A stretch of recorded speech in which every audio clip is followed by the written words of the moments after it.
আসসালামু আলাইকুম। আমি এখন আছি কুমিল্লা চান্দিনা আরিকলা উপস্থিত হজরত হুব্বে আলী শাহ রহমতুল্লাহ আলাইয়ের মাজার। এই মাজারের অনেক অলৌকিক ঘটনা রয়েছে। 360 আউলিয়াদের মধ্যে তিনি একজন। উনি ইরাক বাগদাদ থেকে বাংলাদেশে আসছেন শুধু খালি ইসলাম প্রচারের জন্য। ওনার দেশ বিদেশ বিভিন্ন জায়গায় ওনার ভক্তবিন্দু রয়েছে এবং কি বাংলাদেশেও ভক্তবিন্দু রয়ে গেছে। তো দাফন হচ্ছে আরিকলা। এখন এর রহস্য কী বা কী বিষয় এটা আমি আপনাদেরকে জানানোর চেষ্টা করব। তো আমরা জানানোর চেষ্টা করব। ভাই একটু এদিকে আসেন তো। আসসালামু আলাইকুম। ওয়ালাইকুম আসসালাম রহমতুল্লাহি ওয়া বারাকাতুহু। আপনি কি এখানকার লোক? জি না ভাইয়া, আমরা আসছি যে কুমিল্লা থেকে আসছি, একটা কাফেলা নিয়ে, একটা বাস কাফেলা নিয়ে আসছি। কতদিন হচ্ছে আপনি যে আসছেন? প্রায় 1 বছর পূর্বে আমরা আবার আসছি। আমরা প্রত্যেক বছর ওনার উরিশ শরীফে আমরা হাজিরা দিই। মানে আপনি কি আজকে আসছেন? জি জি, আজকে একটি বাস নিয়ে আসছেন? জি জি। তো আপনার কোন জায়গা থেকে আসছেন? কুমিল্লা কোন জায়গা? আমরা কুমিল্লা শহর থেকে শাহ আব্দুল্লাহ গাজীপুরের দরবার শরীফের থেকে আমরা কাফেলা নিয়ে ওইখান থেকে আসছি এবং হুব্বে আলী শাহ রহমতুল্লাহ আলাই, ওনার বড় ভাই আনিউদ্দিন শাহ রহমতুল্লাহ আলাইয়ের মাজার শরীফ, ওইখান থেকে আমরা কাফেলা নিয়ে ওইভাবে আসছি আর কি শহর থেকে। তা আজকে এই যে আপনাদেরকে দেখলাম ওই রুমে আপনারা খাবার খাচ্ছেন, এটা কি আসলে মূলত এই উরুস উপলক্ষে কি তাবারুক হিসেবে খাবার খাইছেন? জি, এখান থেকে মাজারের যিনি খাদেম আছে ওনার পক্ষ থেকে আমাদেরকে একটু তাবারুকের ব্যবস্থা করা হয়েছে। জি, আসসালামু আলাইকুম। আপনার নাম? আমার নাম মোহাম্মদ শরীফ আহমেদ। আপনি কি এখানকার? জি। আচ্ছা, আপনার কাছে আমি একটা প্রশ্ন করতে চাই। ওনার প্রথম দাফন নাকি পাঁচপুকুরিয়া হয়েছে, তো দ্বিতীয় দাফন নাকি আরিকলা হয়েছে। আসলে বিষয়টা এই প্রসঙ্গে আপনার কিছু কি ধারণা আছে? তবে এটা আমি অনেক কাহিনী আছে, অনেক হিস্ট্রি আছে, এই ব্যাপারে আমি জানি, তবে এটা কিন্তু শিওর। তবে আপনি একটু সংক্ষেপে আমাদেরকে একটু জানানোর চেষ্টা করেন। আমার দাদির কাছে আমি শুনছিলাম, বুঝছেন, আজ থেকে প্রায় মনে করেন যে 35 বছর আগে, যে দাদি যে এই অবস্থায় আমি কি এটা ওই ব্যাপারে কাহিনীগুলা খুললে বললো যে এনে মারি দিছে, আবার বলে যাই দে পাঁচপুকুরের কাছে এলিশগঞ্জের একটা রাস্তা আছে, ইয়ে যাই বলে আবার নৌকের মাঝে বই রয়েছে। তার মানে আপনি বোঝাতে চাচ্ছেন যে এটা একটা বেলায়েতের যুগ, তো এই ক্ষেত্রে ওলিরার কেরামতি।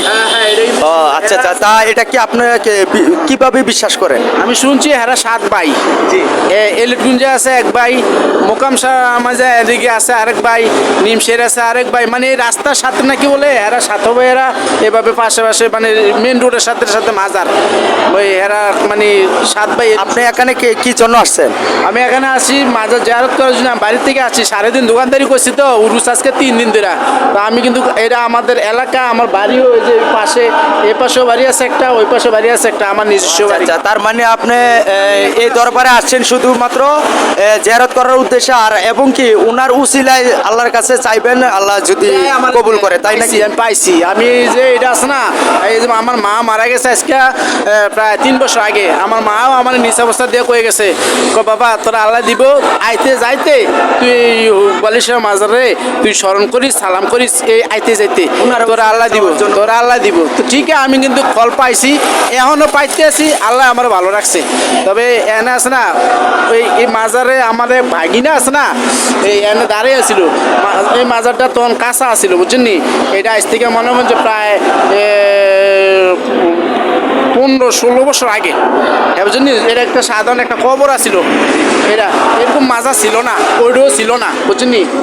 এটা কি ছিল এক গাড়ি, বুঝছেন, প্রাইভেট কার যাত্রী, মনে করেন যে এরা এয়ারপোর্টে না কই গেল, এই গাড়ি ওইখান থেকে উড়াল দিয়ে গিয়া এনে বসে, এটার উপরে একটা সাদা ছিল, সাদের উপরে মানুষ উড়ে গিয়ে ওই সাদের মানুষ উড়াল দিয়ে গিয়া উপরে মরে রয়েছে কেউ। আচ্ছা, আপনার কাছে আরেকটা জানতে চাচ্ছি, যেহেতু আপনি এই গ্রামের মানুষ, তাইলে কম বেশ আপনার আপনারা জানার কথাই বেশি। এখন এই যে দরবারের এই যে টাইলসগুলা, এই টাইলস নাকি এই উপে আলী শাহ ওনার ভক্ত, একজন ভক্ত ছিলেন, ওই ভক্তই নাকি এই পুরা টাইলসের খরচ দিয়েছে, এরকমভাবে আমরা জানতে পারছি। আসলে ঘটনাটা কি? এখানে অনেক মানুষের অনুদান আছে, শুধু একজনের না, অনেক হাজার হাজার মানুষ, লাখ লাখ মানুষের অনুদান এই মাজারে আছে। কয়েকশো কোটি কোটি মানুষের মনে করেন যে অনুদান এই মসজিদে আছে। এই মাজারে আছে। এরিয়াটা মাজারের দায়িত্ব মানে আয়তে জায়গা কতটুকু আছে? প্রায় আপনার 24 শতাংশ না কত শতাংশ, ওই যে ওইখানে একটা সাইনবোর্ড আছে বুঝছেন। ওই সাইনবোর্ডে আমি 5 একর দেখতে পাচ্ছি। অনেক মানে ওই ব্রিজতে শুরু করে আপনি মনে হয় যে ওই জায়গায় এদিকে একটা থানগাঁয়ের রাস্তা সাইনবোর্ড আছে, থানগাঁয়ের রাস্তা মাথা মধ্যে এরিয়া লইয়া। এটা কি কিছু অংশ কি সরকারি লাইসেন্স করা হয়েছে? আসলে কি এই মাজারটা কি কমিটির পক্ষ থেকে চালানো হয়? লাইসেন্স ছিল না, এটা মনে হয় যে সরকারি লাইসেন্স ছিল, আগে ছিল, সর ছিল, উপজেলার থেকে এসে টাকাগুলো নিয়ে যেত। এরা মাজারে কোনো উন্নত করতো না। পরে যে টাকা মানে আগে আসে না, যেই টাকা পড়তো আমরা আইতে যাইতে যেই টাকা পাইতাম, পয়সা পাইতাম, তখন তো আমরা বুঝছি। আমি কিছুক্ষণ আগে বাইরে দরজার সামনে আমি একটা ভেড়া ছাগল দেখতে পাচ্ছিলাম, দেখেছি। ভেড়াটা কি মাজার কমিটির পক্ষ থেকে আনা হয়েছে না ভক্তরা এনে দিয়েছে? ভক্তরা আছে না, এনে গরু দেয়, আপনার বেড়া দেয়, খাসি দেয়, মানে এক সময় একটা দেয়। আর মাজারের এই যে টাকা পয়সা সব উপার্জন হয়, এগুলো মনে হয় যে আপনার ওই যে মাজারের খাদেমের বড় ভাই আছে, মানে মেন খাদেম যে মারা গেছে, এই খাদেমের বড় ছেলে, ওনার নাম সালাউদ্দিন, ওনার বিকাশ দোকান আছে বুঝছেন। ওই ওনার গাইডের 15 লক্ষ টাকা এই মাজারের ফান্ডে খরচ করছে। তো খরচ করছে দৈনিক 1000 করে ওঠে, এই 1000 টাকা ওনার কাছে স্থগিত থাকে। তো 1000 টাকা করে মাসে কত? 30,000 টাকা। 30,000 টাকা ওর ফান্ডে জমা রেখে দেয়। আবার মানে এভাবে কাইটটা নিতেছে। এই উপে আলী শাহ ওনার কি হন? এই যে রজাগুলা দেখতে পাচ্ছি, এই যে এই রজাগুলা, এটা হচ্ছে এই বালিশার যে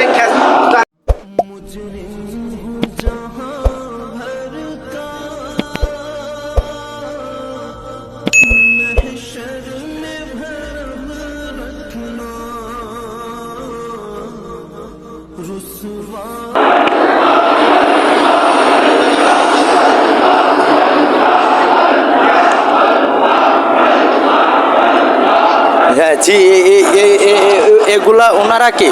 ওনারা মানে মেন গ্রুপে যারা এই এখানে যখন সাধারণ ছোট্ট একটা কবর ছিল, পাকা টাকা কিচ্ছু ছিল না। এটা হলে আজ থেকে মনে হয় যে প্রায় আপনার আমি যেটা জানতে পারছি আর কি, আমার আগে দাদা হেরা মারা গেছে। তো আমি যেটা শুনছি সাধারণ একটা, মানে শত শত বছর আগের তো সাধারণ একটা কবর ছিল। তখন মনে করেন যে এই কাহিনিগুলো মানুষে দেখছে, ওই সময় মানুষও দেখছে। এরপরে আবার যারা জানছে শুনছে, তখন এটার নামে মানতি করার পরে উপকার পাইয়ে গিয়া তো মনে হয় যে এটার ভক্ত হয় যে আরে আমার উমুক কুসলে আল্লাহ আমার মাফ করছে, উমুক কুসলে এটা হয়েছে। তখন এন করতে মানুষের দান সটকা গাড়ি দিয়ে আইতে চাইতে সবাই দেয়। তো ঠিক আছে, ধন্যবাদ আপনাকে মূল্যবান সময় নষ্ট করার জন্য। আমি আপনাকে অসংখ্য ধন্যবাদ জানাচ্ছি। ওকে, আসসালামু আলাইকুম।